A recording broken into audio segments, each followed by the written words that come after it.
And welcome to a new episode of The Simpsons Did It. I'm your host, Steven Skolansky. And I'm your co-host, Robert Skolansky. And have you ever been in a situation where it required you to press a button so nothing explodes and no one else dies? I haven't been in that situation, but my job requires to hit buttons, and I actually did pull a Homer at one of my jobs because I wasn't sure if I hit the right button, and it was, I mean, I'm used to, doing what I do now, but back in the day, I didn't use a board. Did you ever do the eeny, miny, mo technique to choose which button you wanted to press? I mean, I didn't actually say any meeny, miny, mo, but I kind of did. I was like, I think it's this one, and I hit it, and I was right. Nice. So yes, I actually have pulled a Homer at my job. Perfect. So for those of you that don't know, this week we are recording an episode where Homer saves the world, or at least Springfield. Save Springfield. And that is season 3, episode 5, Homer Defined. And as we will tell you throughout this episode, Homer is defined in several ways. Yes, and he is. We will go over those definitions in the Oxford English Dictionary. I don't know if it was the Oxford English Dictionary. It was just the dictionary. The dictionary? Yeah. All right, so the air date for this episode was October 17th, 1991. And we're getting pretty close to the next Halloween episode, guys. We are. Two more weeks. Even though this episode will be released in, I think, March. On the day before my birthday. That's right. So as you guys are listening to this, tomorrow is my birthday. So feel free to wish happy birthdays as you listen to the episode. Yep. So a recap for the episode. When Homer saves the nuclear plant from a meltdown, he wins praise, but feels he owes it all to luck. I mean, as he should, as we'll discuss. Yeah. The chalkboard gag this week. God, this is like the worst. I will not squeak chalk. And if you notice, while he's actually writing it, he's squeaking the chalkboard. Yes. Yeah. Because, he's not supposed to squeak the chalk. My guess, I don't know if this is a detentionable offense, but it's really annoying. Well, what's worse? Squeaking the chalk on the chalkboard or actually scratching the chalkboard? Oh, I don't even want to think about it. But they're both bad. They're both really bad. But my guess is Bart was called up to the chalkboard to do like a math problem or something. And, being Bart, the class clown, just has to squeak the chalk on the chalkboard and make everyone cringe. And just like last week, Lisa has a different sax solo. And I believe it's pretty much gonna be that way from here on out. I think we'll keep you guys posted, but I think the Lisa sax solos are gonna be a continuation throughout all the intros, and we'll let you know how that goes. And our couch gag this week, God, that was so weird. An alien sits on the couch and escapes through a trap door as the Simpsons rush in, and I was I kind of looked at it, I'm like, well, if this was like a Halloween episode, I could kind of see it, and maybe like a baby Kang or Kodos, but the alien did have a Kang-ish look to it. I don't know why they just didn't go.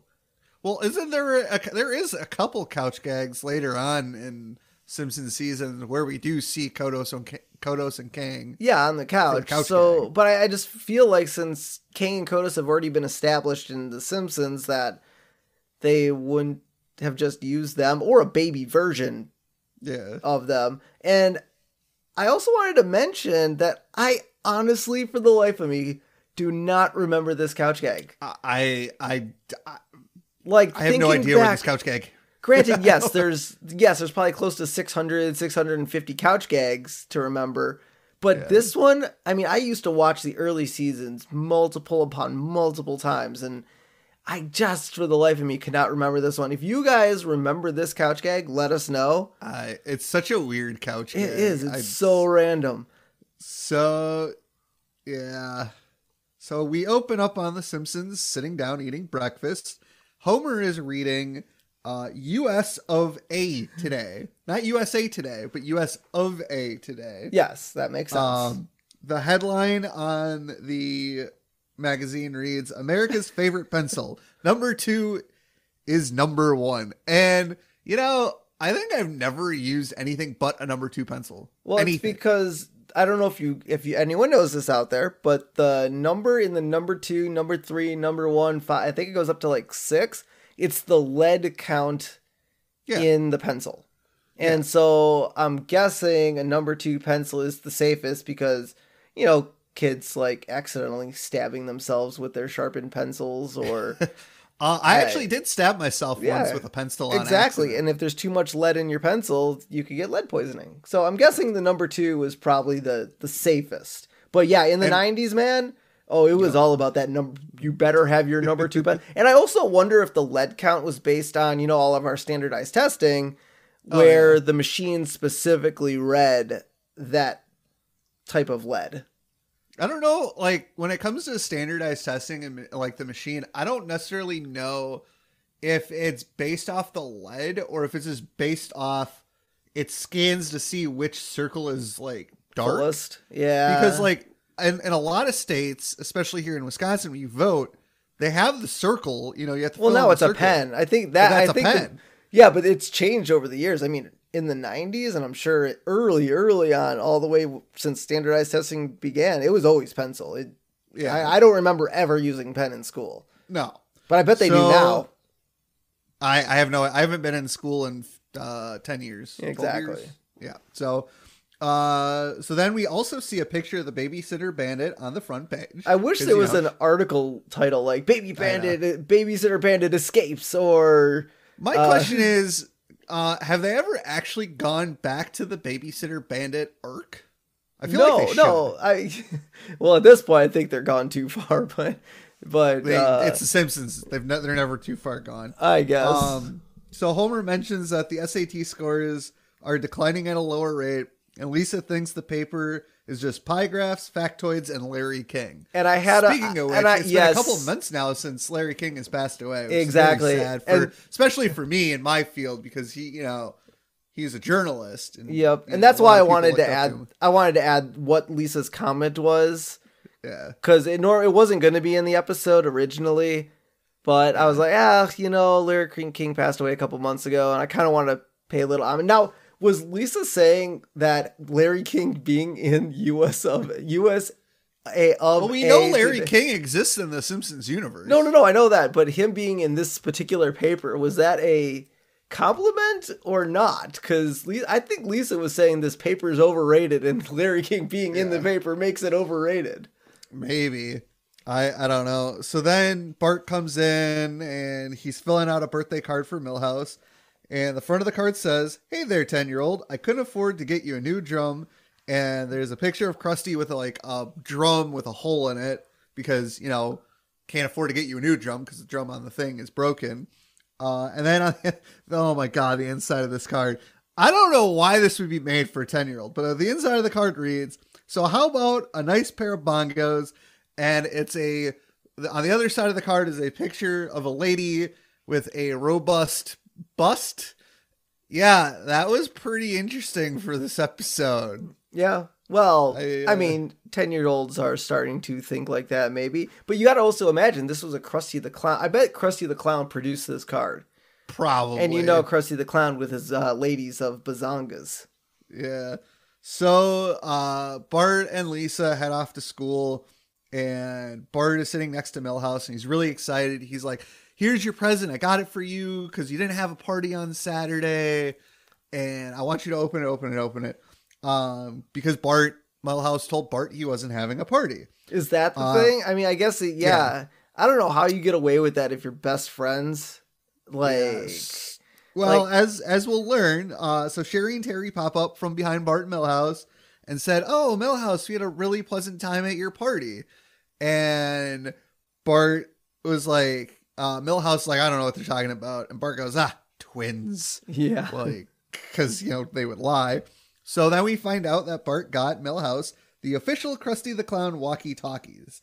And the funny thing is, I love this, Bart's like, "You can call me on the phone and tell me to turn on my walkie-talkie. We can talk on the walkie-talkies." And I'm thinking, I get the joke. I absolutely get it. It's hilarious. But at the same time, if you're going to call, why not just, talk on the phone? Well, I guess the one thing that I could think of being 10-year-olds, your parents might pick up, because remember, cell phones didn't really exist. I mean, they existed, but not like for kids, not like they do today. They do today. So parents could pick up the other landline and hear the conversation that was being had on the phone.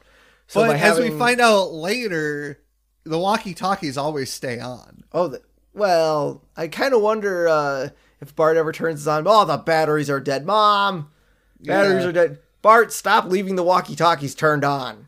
So then after Milhouse, opens up his gift and thanks Bart, Martin pops up and says he really appreciated the party and all the things that Milhouse did for him, for all the kids that attended, like names on like the noisemakers and like the food. Yeah, it must have been one hell of a party. I mean, it sounded like it. I mean, so Milhouse's mom, I feel like she's just a stay-at-home mom, right? Or is she like? Did we learn that she was more like real estate or something? I guess I can't remember what her job was. Way down the line, I think we learned she does real estate, but right now we don't know what her role is. Yeah, right now we don't know, but well, I guess we technically don't know it either. But Milhouse's dad works at the box. Is it the box factory right now, or the cracker factory? Cracker factory. The cracker factory. He must be making some Cracker Jack money. Yeah. So after Martin pops back down, Bart's like, "What?" And to distract Bart, Milhouse like points out the dog. He's like, "Hey, look at that dog." He's like, "Wow, brown." Like he doesn't own a brown dog. Was it the shifty-eyed dog? I don't know. You remember the shifty-eyed dog? Yeah, the shifty-eyed dog. I don't know if it was the shifty-eyed. Now I kind of want to go back and see if it was the shifty-eyed. It'd be too early for the shifty-eyed dog, but I wonder if it was now. It could have been that shifty-eyed dog that sits on the corner and goes, dun, dun, dun. Yeah. And so as they're driving down the road still, Otto comes onto the mic and wants to applaud Milhouse for his totally bitching party. And he's like, by the way, the bus driver. Now, as we'll learn why Bart was not invited to the party, why would they invite Otto? So to be fair, the parents usually send out the invitations, not the kid. Now the kid will tell the parents who to invite, but the parents usually send. Now, okay, if a 10-year-old says, "I want my bus driver to come to the party," as a parent, you're probably not filling out an invitation for that. No. That's my guess. I'd probably just lie to the kid and be like, "Oh, he was busy today. I'm sorry." Exactly. We didn't get his RSVP. Yeah. But yeah, Otto's like, "Yeah, I must have left my pants on the roof." What was Otto doing at the party? Well, it's Otto. He was probably doing illegal things. Yep. And then as everyone's being let off the bus, Otto on the mic's like, "Don't learn anything I wouldn't learn." But we also find, Bart is devastated to learn he wasn't invited. Yep. And this is when Milhouse was like, "Well, my mom didn't want you to be there because you're a bad influence." Yeah. Or is that a little bit later? But like... Yeah, I mean, Bart is a bad influence, but hey, he's still Milhouse's best friend, and God, it would suck to have your parents tell you your best friend can't come to your party. Yeah. And so now we cut to the power plant, where Burns is happy. We forgot there. Well, before we cut to the power plant, Otto drives off with Bart on the bus. Yes. Yep. Which is, how does Otto not see he's still on the bus? Because he's high. He's always high. But yeah, so we get to Burns at the power plant, and Burns is happy that it's Monday because what boss doesn't like Mondays, apparently. Yeah. And he's like, "Time to pay for your 2 days of debauchery, you hungover drones." Because apparently all the workers drink. Which, I mean, if Burns was my boss, I'd probably drink on the weekends. Yep. And then Smithers wants to tell Mr. Burns, what he did over the weekend. He's like, "I caught up on laundry, wrote a letter to his mother." And we also learned that Smithers has a Yorkie Terrier named Hercules. Yeah. But he's not big and buff like Hercules. He's a tiny little purse pooch. It's a terrier. Yeah. Terriers are small. Yep. And so as Burns and Smithers are talking, you actually look at the monitors, and there's a worker who's punching his time card. And it's the same worker punching his time card in a row. It goes like 4 or 5 workers punching their time cards. It's all the same guy. Maybe that was just an animation mistake. Or laziness. Why would I want to draw multiple people punching time cards when I could just draw this? Who's going to notice that? Yeah. Crazy Simpsons fans that watch it to the letter notice that. Yeah. So Smithers asked Burns what he did for the weekend. He said, "Oh, I watched this movie and there's this basically naked woman in it." And Smithers like shudders because, you know, the whole running joke up until like a few years ago that Smithers is gay. And then we, you know, obviously find out that he's gay. And, you know, Burns is like, it's terrible. And then we go down in the break room and Homer's telling Carl and Lenny about the same thing. And he's like, this half naked chick. Yeah. But it's on like the opposite side. Like Burns is completely disgusted with it. And you know, Lenny, Carl, and Homer are all like, yeah, that's right. I did not notice this. The coffee mugs at Springfield Nuclear Power Plant are shaped like cooling towers, which is kind of awesome. I'm not going to lie. Yeah. And I kind of wondered, are they provided mugs? Because obviously behind them, you see the coffee machine that we've mentioned before that says, you know, honor system, you know, refill your coffee 25 cents. Well, I bet you they're probably provided. I know Burns probably doesn't like paying his employees, but as we learn with Homer and the stuff he gets, you got to make your, like, because I've worked, you know, I'm on my 5th TV station. Every TV station, like, provides stuff for their employees with, like, the logo on it. Like, my current job, we were allowed to buy, like, shirts and polos. I did not get one. Not buy, but, like, ask for one. I didn't get one because I don't really go out in the field and I don't really need any more.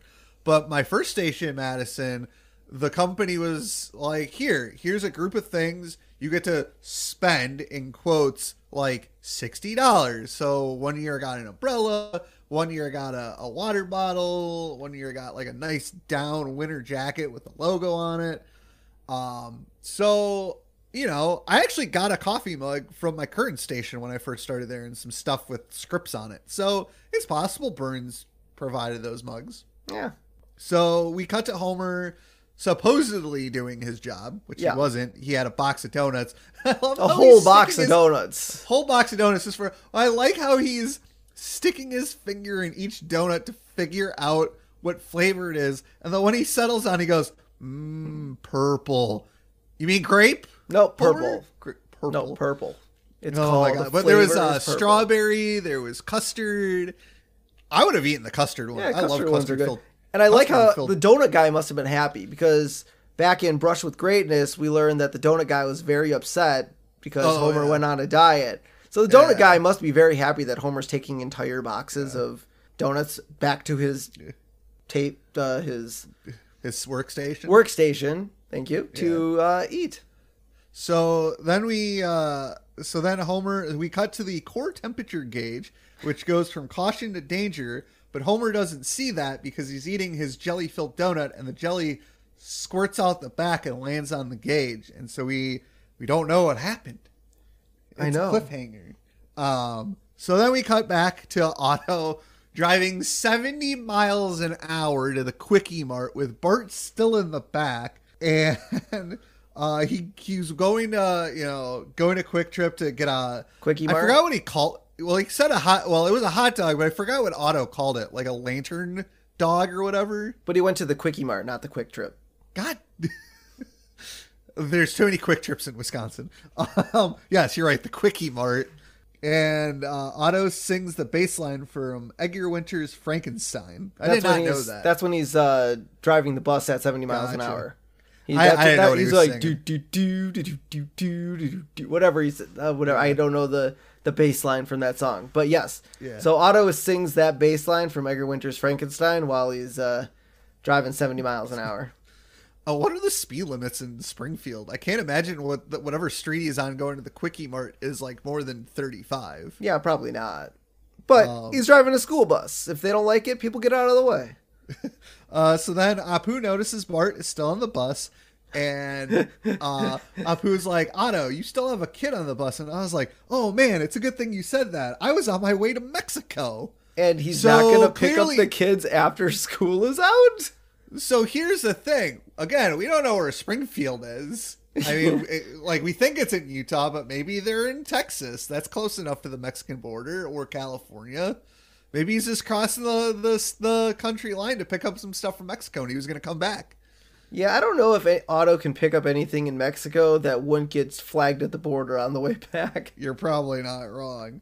So then we cut back to Homer, and now, because the core is melting down, we see the jelly on the gauge like starting to bubble and like get hot because it's getting hot in there.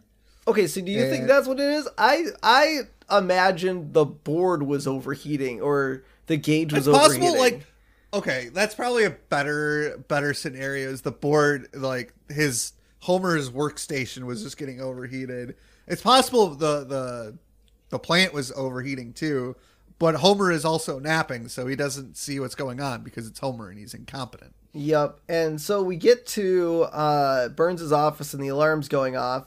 And he's still bitching about the movie? And he's still bitching about the movie. Call me old-fashioned, but movies were sexier when the actors kept their clothes on. Wow, Mr. Burns. And so the alarm goes off, and Burns is like, well, where's that alarm coming from? Burns is like, 7G? Good God, who's the safety inspector there? And Smithers like, Homer Simpson, sir. Simpson, eh? Good man? Intelligent? Actually, sir, he was hired under Project Bootstrap. And Burns bitterly says, Thank you, President Ford. And so I looked this up because I wanted to see if it was something real. But here's the theory. So President Ford is often referred to as a bumbling caretaker president. Okay. So the joke may be that Project Bootstrap, and bootstrap often referring to a way of gaining entrance or passage by attaching oneself or someone or something more qualified. Gotcha. Was the Ford administration's government-sponsored attempt to get other bumbling idiots, i.e. Homer, jobs.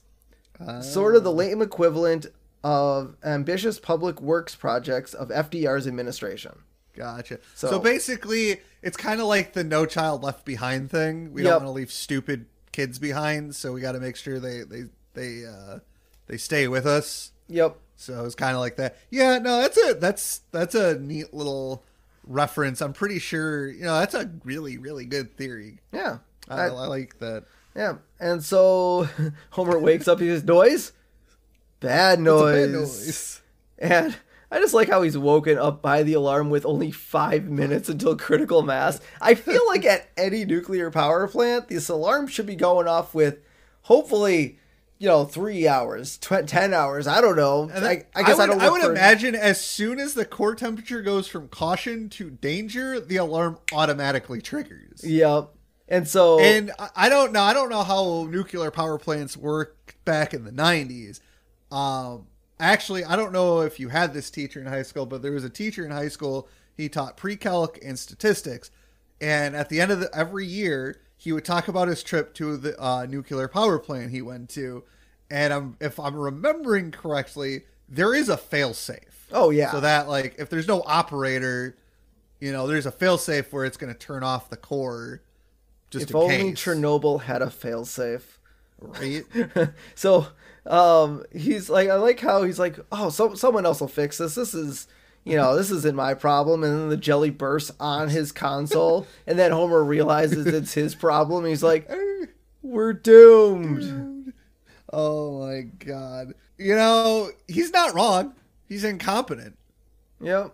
So then we cut back to Bart complaining to Otto about not getting invited to Milhouse's party. And Otto goes, look at me, man. My wife ran off with my brother, and now I'm sleeping on her couch. And that was all a month ago. Like, he's excited about it. Like, it doesn't bum him out that his wife ran away with his brother, and now he's sleeping not on a couch, underneath one. Yep. Yeah. Otto lives a very interesting life. Yeah. I think later on we see him actually living in an attic somewhere, and I kind of wonder if it's still his ex-wife's house. Yeah. So now we cut to Marge. She's watching a soap opera where, it's the normal daytime. Oh, I can't sleep with you, blah, blah, blah. And the male character is actually voiced by John Lovitz. The soap opera is then interrupted by breaking news by Springfield Action News Bulletin. And their headline is Meltdown Crisis, the first couple of minutes. But is it really the first couple of minutes? If Do they not know there's only 5 minutes until critical failure? Well, don't forget, we saw Burns and Smithers talking when the alarm was going off.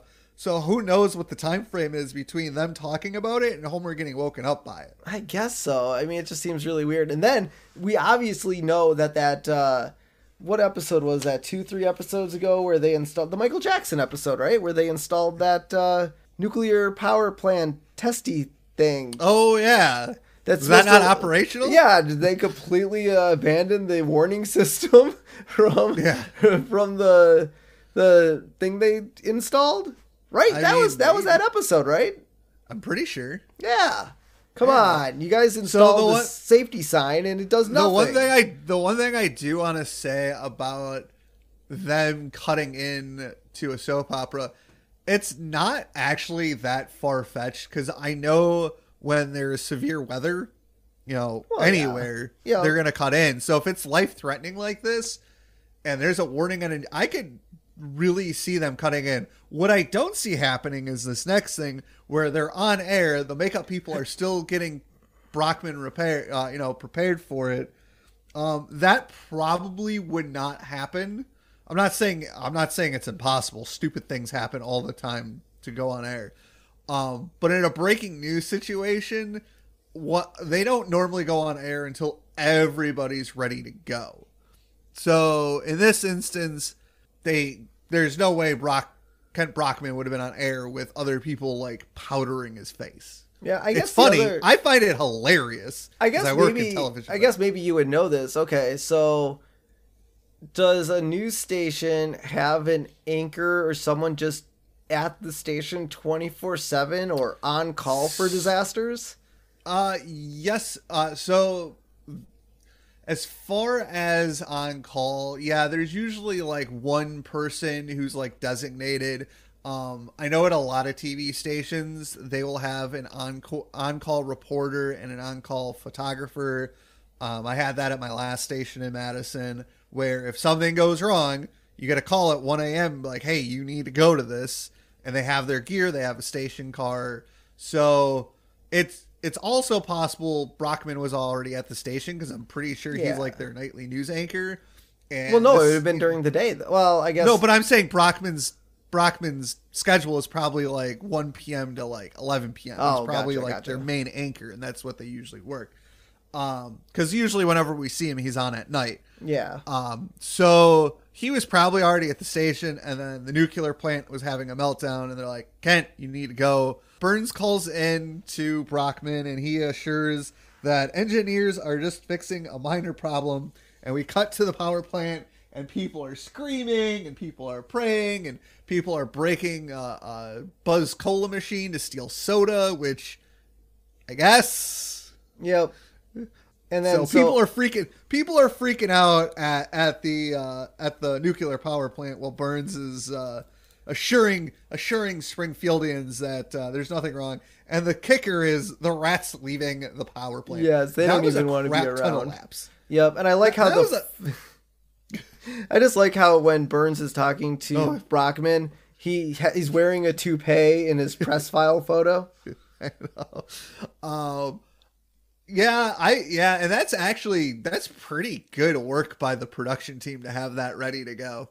I applaud the Springfield TV station, because normally in a breaking news situation, if you know, like, in that short a time frame, because I'm gonna assume it's like between the alarm and them going on air is probably a good 5 to 10 minutes, because unless people are ready to go, and maybe they were using the alarm system that they installed. Who knows? Yeah. But that's some pretty. I applaud the Springfield production team, TV production team, for getting that graphic ready. I'm sure they had it on standby because it's Burns. Yeah. And he's rich, but good for them. Yeah. And one other thing that you do notice when everyone's screaming and running around the power plant is radioactive waste actually leaks out of a trash can outside of the plant coffee room.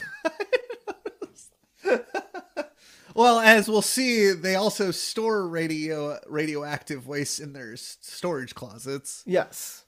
So after Burns is done talking to Kent, We cut back and Burns tells, he's still on the phone. He's like, oh, no, he wasn't done talking, but he goes, oh yeah, there's nothing worried about, as he puts on Smithers' radiation suit. Because Smithers like, sir, where's my radiation suit? And he covers up Smithers' name on it. He goes, I don't know where it is. Wouldn't Burns have his own radiation suit? You would think either that, and or also, he well, lost the other it. thing is, maybe, but I like the other thing, as we'll kind of get into in a couple minutes, is, when everybody is like, oh my God, this is it. And Burns is sitting in the radiation suit. What's even the point of putting it on? You're going to die anyways. Well, I think it's just to protect from radiation in case Homer actually gets his act together and saves everyone. And it doesn't go off. Because obviously there has to be, I'm assuming, some form of radiation actually leaking through the power plant. I mean, it might not be damaging, but wearing a radiation suit is probably smart. Yeah. So then we cut back to Homer, who's freaking out, and he's like, the manual will tell me. And he finds the manual. It's like, it's the size of a phone book. He's like, well, thank you for purchasing this reactor core. And then I love how he finds the blueprints. He goes, who would think a nuclear reactor would be so complicated? Actually, I kind of wonder. It is, I've seen pictures of inside of a nuclear power plant because of my teacher in high school. Yeah, you got to be smart. Yeah, what is Homer doing? Okay, I just don't understand why Homer would be at this job. Now, to be fair, we learn Homer has a little flashback on, learning which button to hit. Yes. If he would have just paid attention, I don't think we'd be in this mess. But you're all right. But we'll get to that in a second. So we also see, we cut to the senior citizen home, and we get Jasper and Grandpa and who was the other guy? It was a random lady. Was it? Okay. Yeah. And they're watching it, and they're like, I don't like this. Change the channel. And so they turn on Wheel of Fortune because old people like Wheel of Fortune, and if they're going to die... I would have turned on Wheel of Fortune. Yeah, if they're going to die, they're going to die. They're already old. Yeah. So let's just watch something we want to watch. And so we cut back to Homer, and he just doesn't understand the manual, and says when they look up the word stupid in the dictionary, there'll be a picture of him, and so he imagines the dictionary, and all of a sudden it goes down to stupid. And so first, stupid is an adjective. 1, slow of mind. 2, unintelligent. 3, Homer Simpson. And there's a picture of Homer Simpson. And so, I mean, that's just great. I think, don't they do this? I mean, obviously they do it a few more times this episode, but I feel like they do it a few times throughout all the seasons too. When Homer does stuff. But maybe, no? I don't know. I think this was a one-time thing with this episode. One-time deal. Yeah. And so we cut back to the Simpson house, and Marge is sitting on the ground praying, and she's like, Dear Lord, if you spare this town from becoming a smoking hole in the ground, I'll try to be a better Christian. I don't know what I can do. The next time there's a canned food drive, I'll give the poor something they'd actually like instead of old lima beans and pumpkin mix. Now, I mean, I've seen a lot of these canned food drives, and I know back in the day, Chipotle did a food drive thing where you bring a canned good in, you get a free burrito. Oh, yeah. And I would literally run to Target to get a 99-cent can of whatever, literally whatever down the aisle to get my free burrito. And I just feel like Marge is kind of right. What do people do with canned goods that are just like pumpkin mix? How is that going to help anyone? Lima beans can help. Yeah, lima beans can help. I guess that's at least more edible, I guess, than just I guess if you're donating, it depends on what you're donating to. If you're donating to a food pantry, pumpkin mix is probably not going to help anybody. But if you're donating to a food shelter, the shelter could probably use the pumpkin mix to actually make a pumpkin pie for Thanksgiving. Yep. So it depends on the situation. Yeah. It just seems kind of funny. I like Marge's prayer. It's kind of nice. Yeah. I do also like the fact in the scene, Maggie's sitting next to her and she sees Marge praying, so she kind of does it. Yeah, but she can only do it for a couple seconds because then she falls over. Yeah, Maggie likes falling down. Yeah, Maggie likes falling down. And one thing I did want to mention that was pretty funny during Ken Brockman's interview, we kind of skipped over it, but Kent Brockman's like, Mr. Burns, people are calling this a meltdown. And Burns is like, oh, meltdown. It's one of those annoying buzzwords, in quotes. We prefer to call it an unrequested fission surplus. God. So I do love Mr. Burns. And so we cut back to Homer, and the alarm tells him he has 1 minute left. It's like, will you shut up? I mean, you know, it's funny because I kind of do that. I don't really use the voice on my GPS. I probably should. Like if I'm like when I come to visit you in Minnesota, I have the GPS on. I kind of know where I'm going anyways. This is just in case something stupid happens. But I remember taking road trips with some friends and we have the GPS on. It would tell us, take a left turn here, take a right turn there. And I remember we'd always just yell at it to shut up. Because those voices are annoying. Just a little bit. Well, you could change the voice on a GPS. Yeah, but who has time for that? Yeah. Well, Homer thinks back to his training. So we mentioned this where he's playing with a Rubik's Cube. And he's like, Homer, if there's ever a critical meltdown, you have to press this button right here. And he's like, ooh, a sign. Are you paying attention? It's like, will you pay attention? He's like, what did I say? Push that button.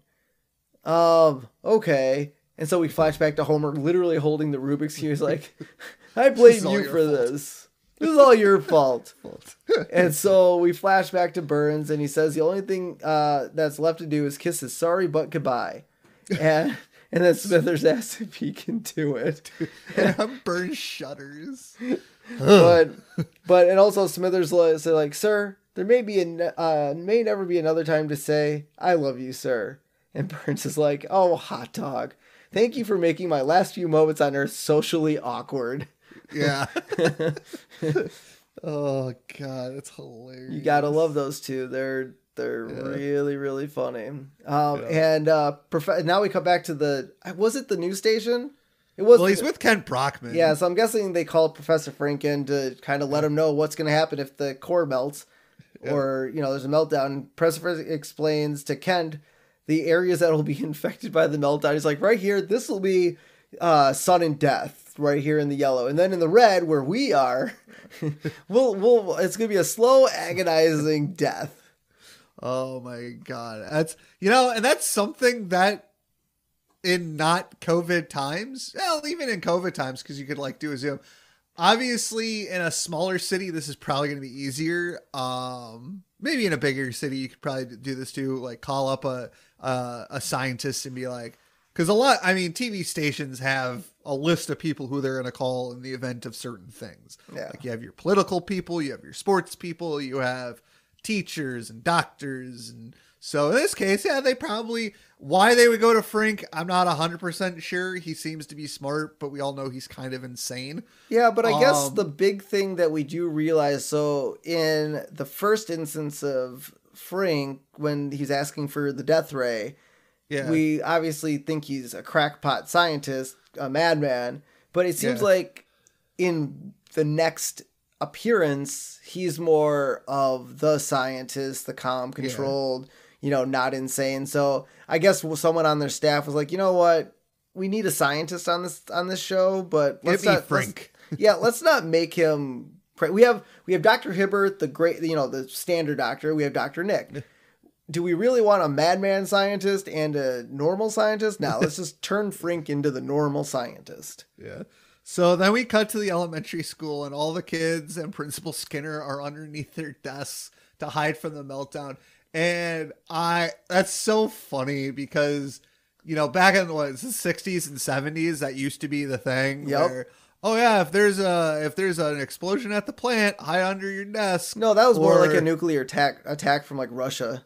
Yeah. Well, isn't there a Family Guy episode where they make fun of that? Where like, was it Family Guy? It was something to do with lava. Yeah, that was South Park. Or South Park. Yeah. They're like, oh yeah, duck and cover. And the lava goes right over him, and he's perfectly safe.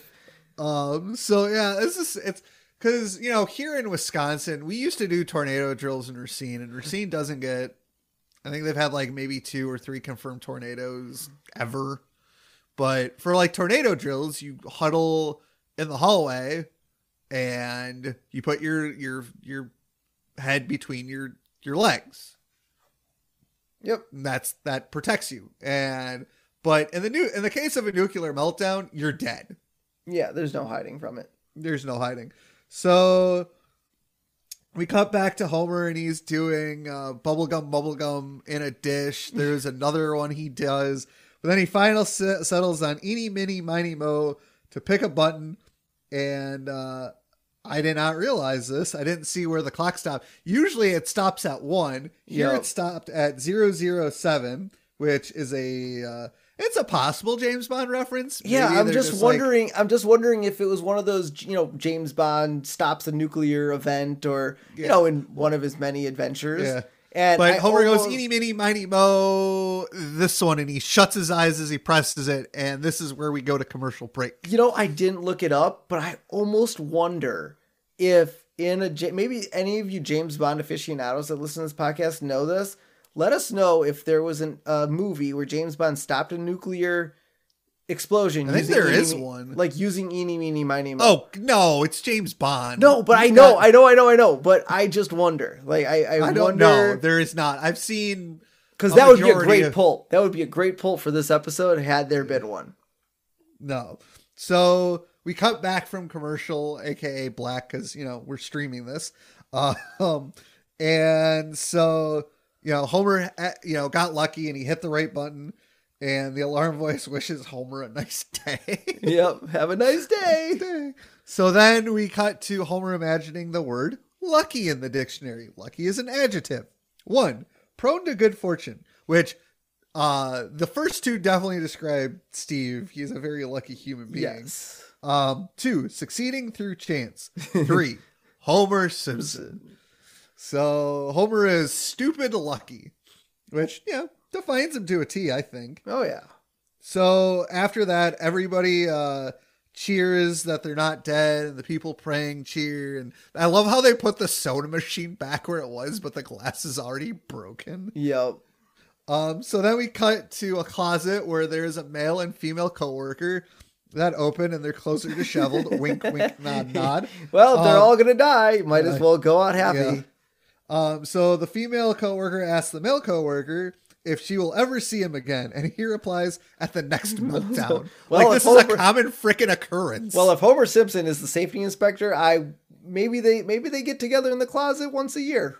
Maybe. So in the closet, we see 3,000 plastic spoons that are unbreakable. Ooh. And plutonium rods, 100 count, sitting on a barrel of nuclear waste. Yeah, so they just store this shit anywhere. Yep. And then we cut back to the outside, and the rats are like, oh, there's no meltdown? Let's return to them. That's a lot of rats. How is that not a OSHA violation? Well, we do know that Burns likes paying off the inspectors. That's true. So then we cut to people driving down the street, and we see somebody wearing a I survived the Springfield nuclear scare, and it's comic book guy. And it's funny because this stuff happens in modern day where something crazy happens and people there was a very minor earthquake in a small town here in Wisconsin, north of Madison, and somebody's lawn chair fell over and they took a picture of it and they made t-shirts that said, I survived this earthquake. And it's the picture of this plastic lawn chair lying on the ground. Well, we did that in 99. I don't know if you were at camp in 99. I guess I don't remember. It was when I got back from my Israel trip. Oh no, I was gone. Okay. So there was a storm. There was a storm that pretty much destroyed camp. I mean, everything, the tennis courts, cabins, all of that. And we all made shirts that said, I survived the storm of the century. I mean, it's funny it's not funny when it happens, but after it's all over, you're like, okay, you know what? Stuff happened. Let's be lighthearted about it and make something. I wasn't there for the storm, but I believe I came back. I think I went to the second session of camp because I remember having to eat outdoors, unless that was the following year because I hadn't fixed the dining hall yet. Possible, but yeah, I mean, I was there for the storm. It was there insane. was a cabin there was a couple cabins that got destroyed, and some of the tents that got strewn about. Yeah, I kind of wish I was there for it, but I survived. I survived it, so that was good. I do still have that shirt. Don't wear it much, but I still have that shirt. So then we cut back to the old folks' home, and they're laughing at a guy who couldn't finish the puzzle. And the puzzle was the guy said 3 loins in the fountain. It's hilarious because people do that all the time on Wheel of Fortune.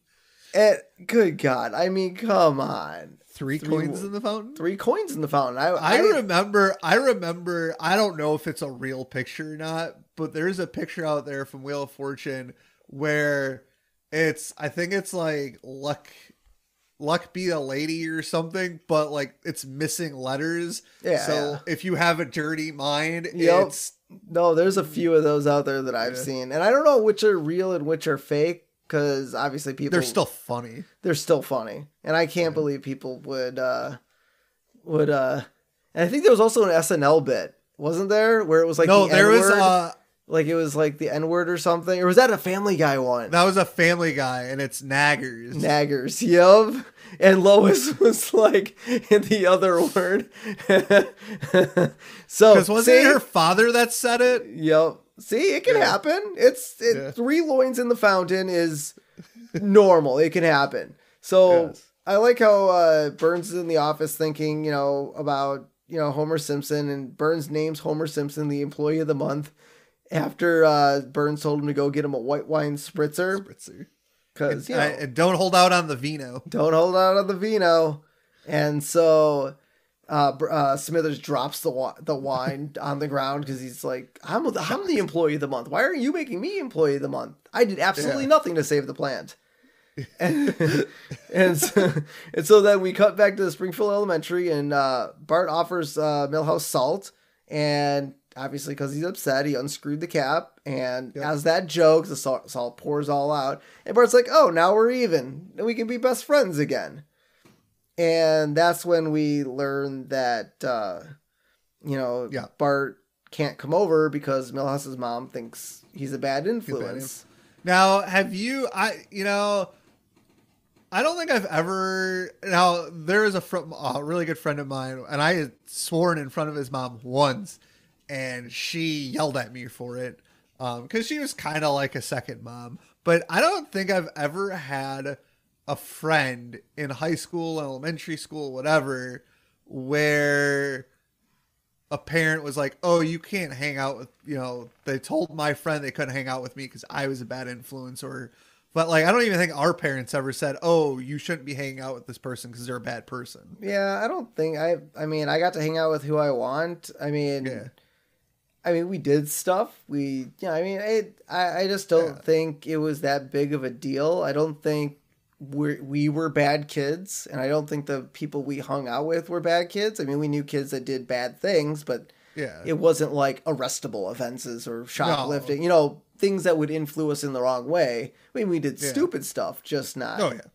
And so, I would say, I don't know if, Bart is you kind of have to. He is a bad influence. He is, in a way. And we'll tell you what Bart does later on once he can hang out with Milhouse again. But yes, and spoiler alert. Yeah, and so Bart yells at Milhouse for listening to his mom because why are you listening to your mom? And Milhouse mom's threatened to cut off his allowance if he's seen with Bart again. And we're only on season 3, just on the beginning, and we've seen Bart and Milhouse, hang out and do stuff together. So I'm guessing if it was a recent event. Yeah. Well, I guess it was the Meatloaf Sucks, which we'll get to, but that must have been the final straw in the or his final nail in the coffin. Weird. Yeah, kind of weird. And so Bart says he'll pay him double his allowance to remain friends. Now, that's something you don't want to do. You don't want to pay someone to be your friend. No, that's that person is not worth your time if you have to pay them to be your friend. And it would just get weird. Even if you are really best friends, I think it would just get weird. Yeah. And so everyone's gathered around Homer back at the plant trying to figure out, what he did, why he was such a great person. He's like, a nuclear power plant is like a woman. You just got to read the manual and press the right button. There are no manuals when it comes to people. No, there are not. In general. No. Unless you're a robot person. Like the Terminator. Although I don't think the Terminator had a manual. Well, maybe Skynet had a manual and then they had to throw it out because, they got a mind of their own. Yeah. And so Burns introduces himself to Homer in the thing. And I'm like, again? I mean, oh my God. It'll never end. Burns forgetting who Homer is, it'll never end. But don't forget, he said he would, but at this instance, it was a congratulatory thing. So maybe Burns just has short-term memory. That's the only thing I could think of. Yeah. So, this is, God. So, we cut to the auditorium in the power plant, and Burns is announcing that Homer is the employee of the month, and all his coworkers are chanting his name, Homer, Homer, because he saved their lives.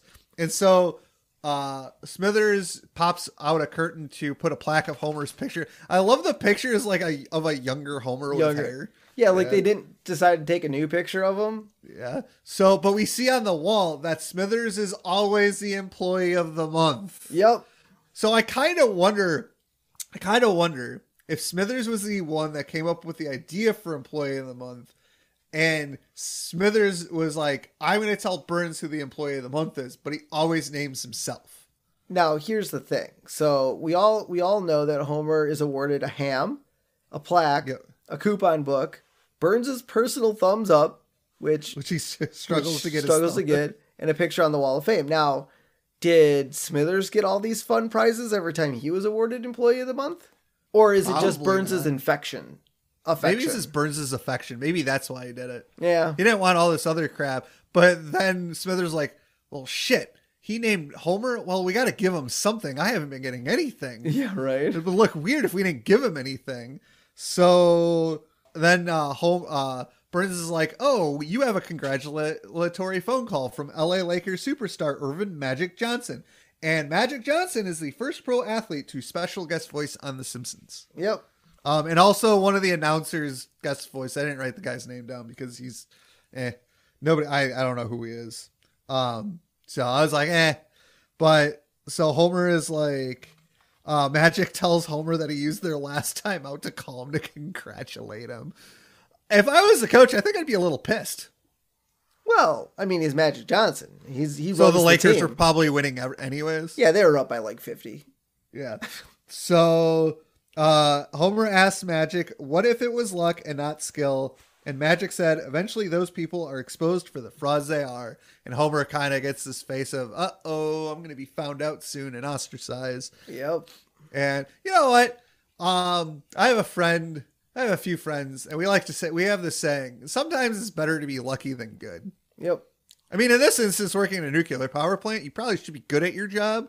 Yeah. But, sometimes you luck into things. So then we cut back to Lisa and Bart watching Itchy and Scratchy in My Dinner with Itchy. And I believe this is a reference to My Dinner with, I should have looked this up, but there's a movie out there and Community spoofs it. But anyways, Itchy gives Scratchy acid to drink, which dissolves his skin away to show his bones. Itchy then takes his glass of acid and throws it in Scratchy's eyes, and Scratchy runs outside and gets hit by a bus. Yes. And we cut back to the children, and Lisa's laughing, but Bart is too sad of, his friendship being dissolved by Milhouse's mom. Yeah, it's so sad. So then we cut to the front of the Simpsons house where Homer sneaks into the house because he doesn't want his family to find out what happened. Well, I mean, I think if it wasn't an accident, he'd want them to know. Yeah, but he knows he lucked into it, so he's ashamed. And so Larsha's like, Homer, did you buy a ham? Yeah, 20-pound ham. And so she sees the plaque, and Homer's plaque reads, for heroic competence, for narrowly averting a meltdown and proving without question that nuclear power is completely safe. Nope. But so then we cut to another dictionary that says fraud, which is a noun, imposter, fake, Homer Simpson. Yep. So he is all three of those things. Yeah. I would say he's two of those three things, and then you'd have to guess which one he's not. Homer Simpson? Yeah, exactly. So then Homer lashes out at Marge because he's like, "No, I don't. You don't have to praise me." And then Lisa's like, you're great. We have someone in the family that I have something I can look up to. And so... Stop admiring me. Stop admiring me. Yeah, Lisa's staring at Homer while he's watching bowling on TV. I'm just sitting here with quiet admiration. Well, as long as it's quiet. Exactly. And so I like how Bart is starting to flip through old pictures of him in Milhouse. And the first picture is Bart sawing Milhouse in half. Then the second picture is them in the hospital after Milhouse got stitches from being sawn in half. Or at least attempted to be sawn. I'm sure he would have screamed really loud. Oh, yeah, I'm sure. Yep. And so we cut back to the plant, and Homer's pulling in. And he gets to park in the Employee of the Month parking spot next to Burns. And he opens up the door. I feel like there's no way that at any company that has an Employee of the Month parking spot would the boss ever allow it to be next to him because of what No, usually next. It depends on the company, but that's usually true. Right up front. I can see it being next there. Obviously that used to be Smithers' spot. I like how Smithers doesn't actually have his own parking spot. I feel like being like being Burns' executive assistant, he would. But Smithers was like, I'm going to be Employee of the Month every month. I might as well just make a spot for it. Yeah. And then it bit him in the ass. He doesn't get that spot anymore. And so he dings Burns' car. He's like, he'll never notice. Because there's not a pink... Well, to be fair, it's on the passenger side. That's true. And Burns gets on the driver's side. So maybe Smithers would notice if he ever got into his car. Yes. And then so Smithers has to park, very far away because apparently he got to the plant late. Because he's so used to parking right next to Burns. He just doesn't show up on time. I feel like he showed up at the plant late, which made him even more late getting up to the office because... Yes. And so Burns is having a meeting with Aristotle Amidopoulos. Yeah, which is also voiced by John Lovitz. Yep. And he's also the owner of Shelbyville Nuclear Power Facility, which... Why do you need two nuclear power plants in the same general vicinity? Because Shelbyville is a copy of Springfield? Are they like opposites? Maybe. They're like the flip side of Springfield? Maybe. Yep. And so I like how Amidopoulos, if I'm pronouncing that right, they're talking, Burns and them are talking about their employees, and I like how he refers to his employees as mangy, cud-chewing, ugly goats. God. Which I think Burns almost is like, yeah, mine are beer-guzzling, hungover jerks that show up on Monday. Yes. And so Smithers comes running in out of breath, and Smithers complains about the parking, which you'd think they'd make it better. And Aristotle says Smithers has no love for the power plant, and Burns shoos Smithers away. I guess they're both power plant owners, but why would Burns shoo Smithers away for complaining about the parking? Well, he thinks Smithers should not be complaining about anything. That's fair.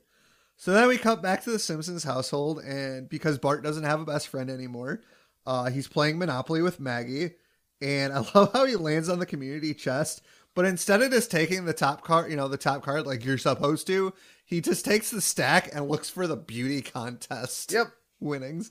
So then Maggie coughs up a hotel, and Marge is like, Bart, don't feed your sister Monopoly pieces. And Bart's like, don't worry, Mom, there's plenty more where they came from. That's not what she's yelling at you for, Bart. No.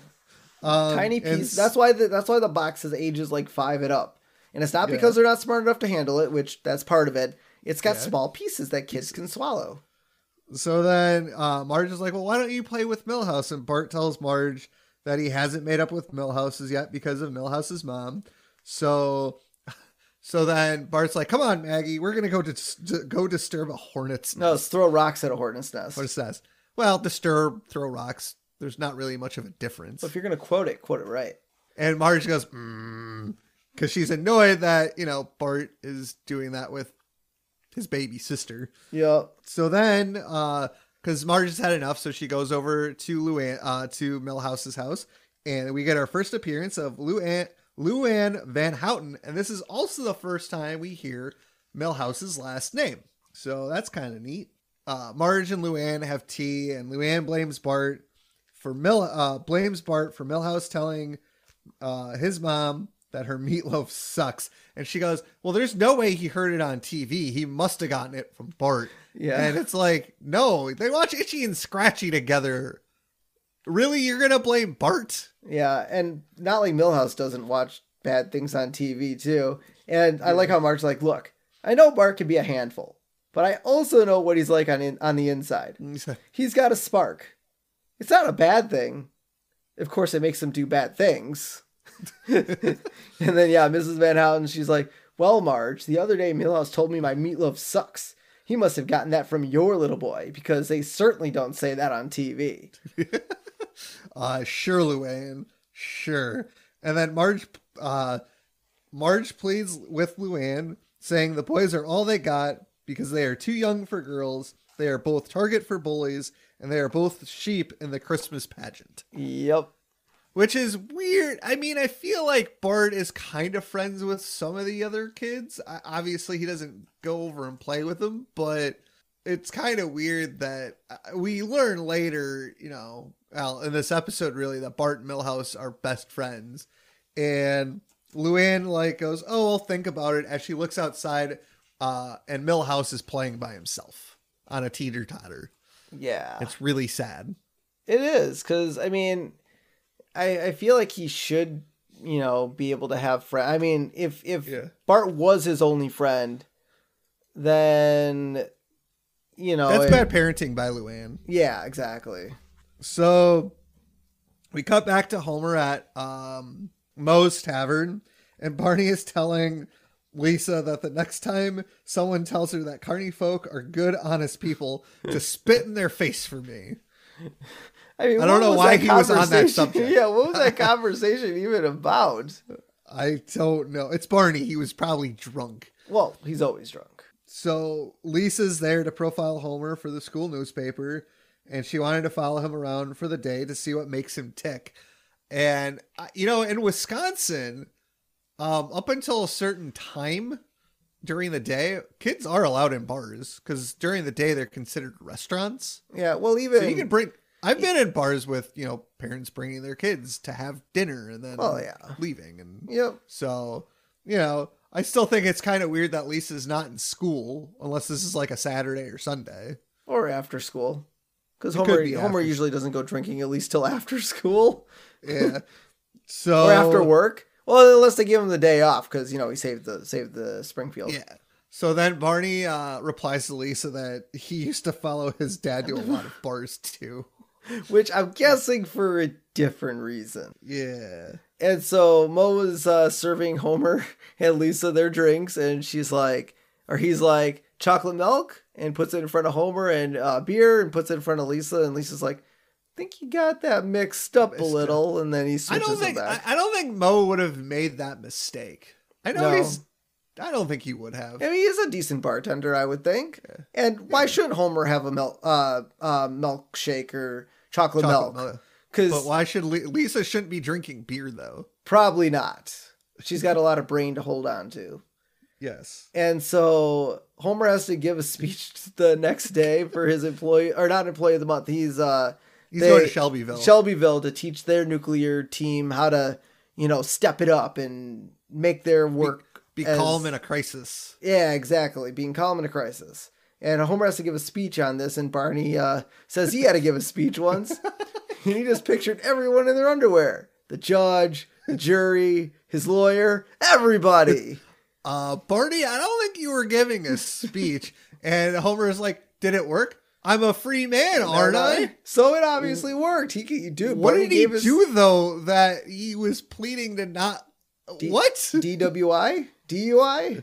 That's the only thing I can think of. Yeah, probably. And so he's a free man, which is good. He's like, Barney's like, I'll never do it again. I don't know if we ever see Barney actually driving a vehicle besides his plow. Yeah, I don't know. Aside from the Mr. Plow episode, I don't know if we actually ever see Barney driving a vehicle. I think there's like one or two episodes where we see it, but I could be completely wrong. I want to keep an eye out for that, just to see. And so Marge comes into Bart's room and he's like, why don't you go play over at Milhouse's? Well, no, because Milhouse calls him on the walkie-talkie. Oh, that's right. He's like, and that was in the trash, which Which goes back to the beginning of the episode when Bart gives him the walkie-talkies. He's obviously had the walkie-talkie on this entire time. Yeah. How are the batteries not dead? Even if it was like for even if this episode went for like 3 days. How are those batteries not dead? I don't know. I guess I don't know how kids' walkie-talkies plus batteries function. If it's if it's really low voltage, it might stay on. Maybe we'll do a test. I got a couple walkie-talkies. I'll throw some batteries in them, leave them on, and see how long they go. Oh, actually, you know what? That's actually something I've done. When I go snowboarding out west, we always bring walkie-talkies with me, and I feel like I leave them on all the time because I forget to turn them off when I throw them back in my backpack. And I know I've left them on for days upon days, and there's still some juice left in them.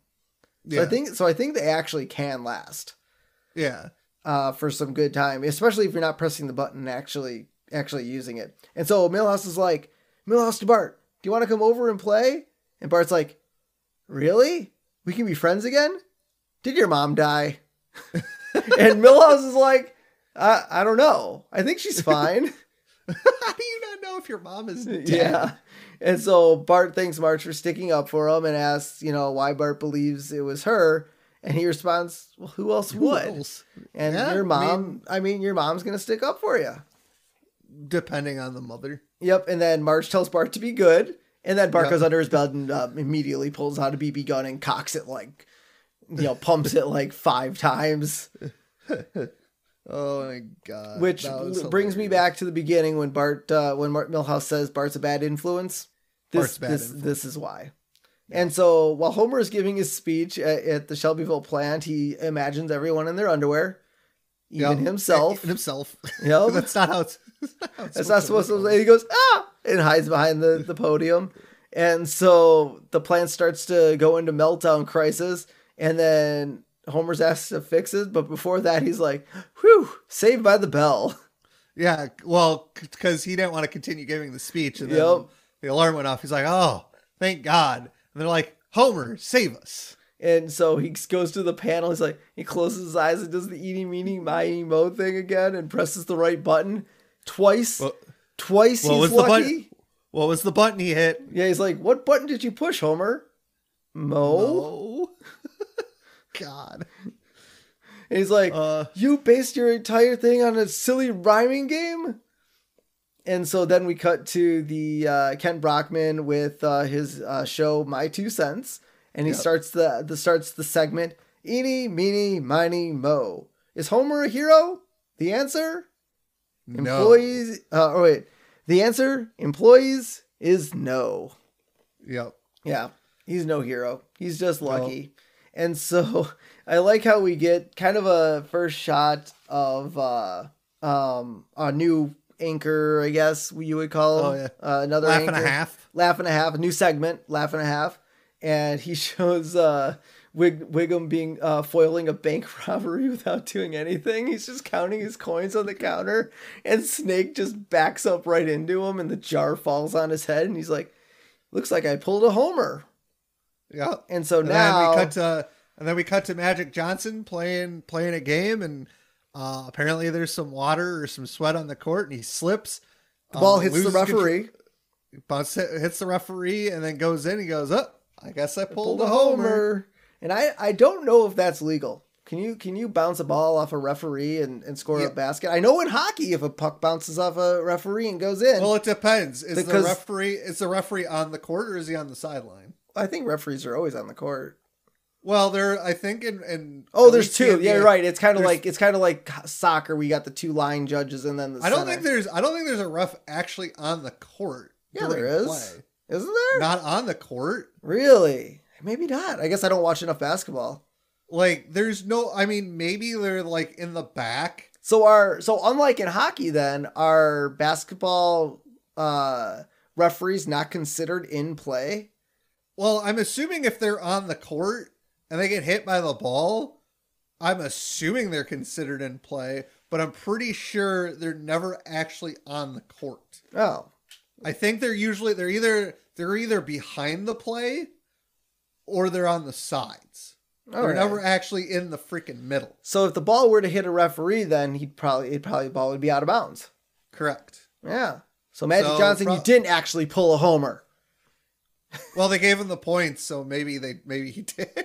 Maybe. And so now we get a dictionary shot again as Homer. Noun. 1. American bonehead. 2. Pull a Homer. To succeed despite idiocy. Idiocy. And then I like how it was, put in the dictionary because I'm assuming it was Homer. The word Homer was never in the dictionary before, like the other words we had mentioned. Correct. And we get some credits. Dictionary closes and credits. This is a fantastic. I like this episode. I know I've said in the past the cutting back and forth between scenes is a little jarring, but in this instance, I think it works a lot better because you have the storyline of, and this is kind of the first episode where we see, I mean, it's not the first, it's like the second or third, I believe, in the last couple of seasons, where you have the storyline, which is Homer and the nuclear power plant and him trying to stop a meltdown, and the B storyline, which is Bart and Milhouse being friends, not being friends, becoming friends again. And it's such a good episode. The jokes are funny. You got to pull. This is the episode where we got pulling a Homer. We got a new character out of it, and Luann. Yeah, we got a couple new characters. Well, Luann's a recurring character. Yeah. So it's a really good episode. The jokes are there. I don't know if it's really a 5-worthy episode. Definitely a 4. It's a solid 4 sprinkles for me. Yeah. No, I'm gonna go sprinkles. I think if the B story didn't seem as, I don't say useless, because it provided a good story, like it really did, but it just seems so out of place with the A story. Yeah. But they did a good job of establishing. Oh, they did. In the first scene where he's writing out the birthday card, which is funny that the B story started the episode and then they switched to the A story. Yeah. Like normally it's A story and then you get to the B story, but I was going to say, unless the Bart Milhouse thing was supposed to be the A story. I mean, I think there was more time spent on, I don't know, maybe it was more equal. I think it was a good 50-50 split, but I feel like a nuclear disaster is more of an A story than Bart and Milhouse not being friends anymore, because the nuclear disaster affects everybody, where Bart and Milhouse not being friends doesn't affect anybody but them and maybe Marge. Yeah. So, no, I mean, I definitely loved it. The jokes were there. The lines were funny. We get another shot of Smithers in love with Mr. Burns. Yeah. We just learn a little bit more about Milhouse's home life, and we learn, that Bart... Otto's a crazy man. Otto's nuts, yeah. I love the Otto character. Anytime he's in an episode, it's just really funny, the stuff that he gets to pull. And we got a new phrase, pulling a Homer, which I think we need to bring that back. We do need to bring to bring that back. Yeah. So, for me, 4 sprinkles is what I'm going with. So let's finish it out like always with our character profile. And not all character profiles are high-powered, high-profile characters in the Simpsons world. We gotta say hello to some of the Z characters, if you will, some of the ones this is definitely a Z character, doesn't show up too often, but we got to give them their due diligence. So this week we are headlining Scott Christian, who is the TV news reporter at what is their station numbers? Do you remember? Letters? I don't know. I don't think we ever find KDWB, or is that just the radio That's station? That's the radio station. Can't remember it off the top of my head. That's There's bad. Springfield bad, Action Steven. Bulletin News. Yeah, bad, Steven. I don't know their call letters. Maybe they don't have them. So probably if it's Springfield Bulletin Action News, SBAN, maybe those are their call letters. We'll have to look into that. If any of you guys know and want to school us on that, let us know before we find out. He hosts Laugh and a Half segment of the news, which I'm guessing that's kind of your fluff pieces. Yeah, probably. I would have to say. Although someone foiling a bank robbery, pulling but a it's Homer. funny how he foiled it. Yeah, so I guess it could be a fluff piece, right? Yeah, nobody was hurt. Yeah, his appearance, clean cut, which I think for a laugh and a half segment doesn't necessarily have to be the clean cut type. You're on television. You should always look clean cut. His demeanor is earnest and holds a microphone with the best of them. So holding a microphone is definitely an art that people don't know how to frickin' do. Yeah. So he's a good guy. He was only on the episode for about 30 seconds, if that. And he played his role very, very well. And one of the handful of times he's definitely a Z character because but I do like his intro to the Wiggum thing. He's like, there was more dumb luck in the news today after following Ken Brockman. That is a great line. Okay, he might have only been on the episode for like 10, 15 seconds, 30 seconds, but man, that is a great line to come out with. So, all right, guys. So, as always, you can come find us on all the podcasting platforms. You can even come find us on YouTube, where I post a video version of the podcast with a little screenshot, and you can subscribe there and listen to our episodes on YouTube. But yeah, if you do listen on there, make sure you subscribe. That way you can see when all the episodes come out. I'm getting caught up on having all of our episodes on YouTube, so hopefully by the time you hear this, the majority of them are on there. And then my plan is to do the new episodes like always on Sunday, and then probably Tuesday, Wednesday, throw this one up on YouTube. So if you want to hear it first, right away, make sure you subscribe on Apple, Google, Spotify, all those podcast platforms. Or if you do listen to it on YouTube, it'll just be out a few days later. You can find us on our social media on Facebook, The Simpsons Did It Podcast, on Instagram, The Simpsons Did It Pod. You can find us on Twitter. I'm going to try to get more stuff going on Twitter at Simpsons Did It PC. And you can support our podcast, like always, at buymeacoffee.com/Simpsons Did It Pod. So head over there, donate. All the donations are going to go towards fun merch and stuff that will hopefully get out to you as the time progresses, but we want to build up a little bit of surplus in donations before we get out there and start pumping merch into everyone's hand. We should hopefully... And if there's anything you would like to see as a gift or something you would like to buy that we can make, give us your suggestions. We're always open to suggestions from our fans of, stuff they might want to hear on the podcast, or, with us getting merch out to you guys as, prize, or not prizes, but giveaways for, subscribing to us. We're always open to suggestions. Yep, exactly. And so we have been getting a lot of good feedback on Facebook lately. So I want to thank everyone for responding and starting to kind of get involved with the posts that we do on Fan Friday and Trivia Tuesday and all that stuff. So until next time, I'm Steven Skolansky. I'm pulling a Homer. Your co-host, Robert Skolansky. And this has been The Simpsons Did It. Shh.